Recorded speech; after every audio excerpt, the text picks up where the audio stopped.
बच्चों, इस समय आप लोग परीक्षाओं की तैयारी में व्यस्त हैं और जैसा कि आपको पता है कि यशपाल जी ने लखनवी अंदाज ये व्यंग लिखा है और उनको एक बार ये मस्तिष्क में, उनके दिमाग में एक बात आई कि चलते हैं, यात्रा करते हैं और उनको कोई एक टॉपिक मिल जाएगा कहानी लिखने के लिए।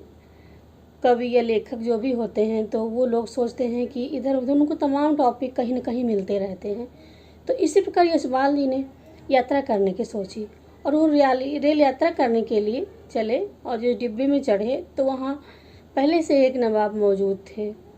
और जब वो एंट्री किए, यशपाल जी यानी लेखक ने जब एंट्री किया, प्रवेश किया, तो हाव भाव जो थे उस जो ट्रेन में बैठे थे नवाब साहब, उनके हाव भाव जो हैं वो लेखक को अच्छे नहीं लगे। उनको लगा कि जैसे जो यहाँ बैठे हैं नवाब साहब, वो लेखक को देख करके प्रसन्न नहीं हुए और जो उनका कार्यकलाप था वो भी थोड़ा सा अलग सा था।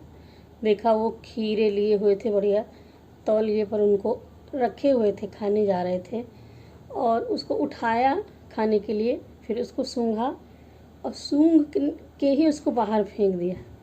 तो इससे उनकी नज़ाकत का पता चला।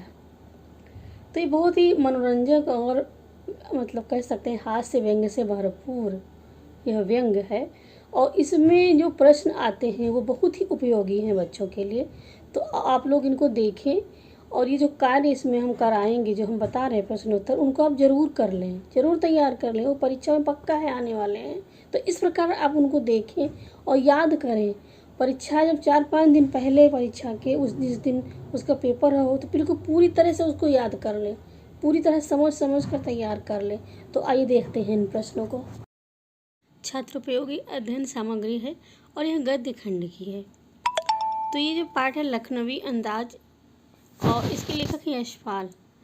तो इस पाठ का क्या सारांश है, क्या समरी है, बहुत ही उपयोगी है बच्चों के लिए, क्योंकि अब तो एग्ज़ाम आने वाले हैं और बच्चे बिल्कुल दिन रात एक करके परीक्षाओं में लगे हुए हैं।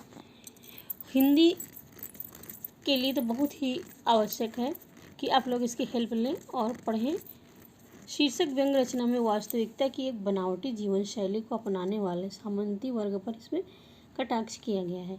कवि ने इसकी रचना यह सिद्ध करने के लिए की है कि काव्य की कथ्य के बिना कहानी नहीं लिखी जा सकती।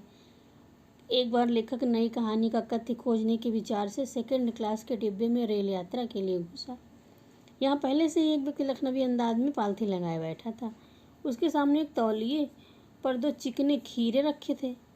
नवाबी तरीके से जीने वाले उस व्यक्ति को पहले तो लेखक की उपस्थिति अच्छी नहीं लगी। वो उपेक्षा पूर्वक देखता रहा, फिर खीरे के टुकड़े काटकर तौलिए पर सजाए, उन पर मसाला छिड़का और अपनी शराफत दिखाने के लेखक से खीरे खाने को कहा। लेखक ने आत्मसम्मान की दृष्टि से अस्वीकार कर दिया। इसके बाद नवाब साहब ने खीरे के एक टुकड़े को उठाया, उसे मुंह तक ले गए, सूंघा और खिड़की के बाहर फेंक दिया। फिर एक डकार लेकर प्रदर्शित किया कि सूंघने से ही उनका पेट भी भर गया था। लेखक को अपने प्रश्न का उत्तर मिल चुका था। जब बिना खीरे नवाब का पेट भर सकता है तो क्या बिना कथ्य और पात्र की कहानी भी लिखी जा सकती है।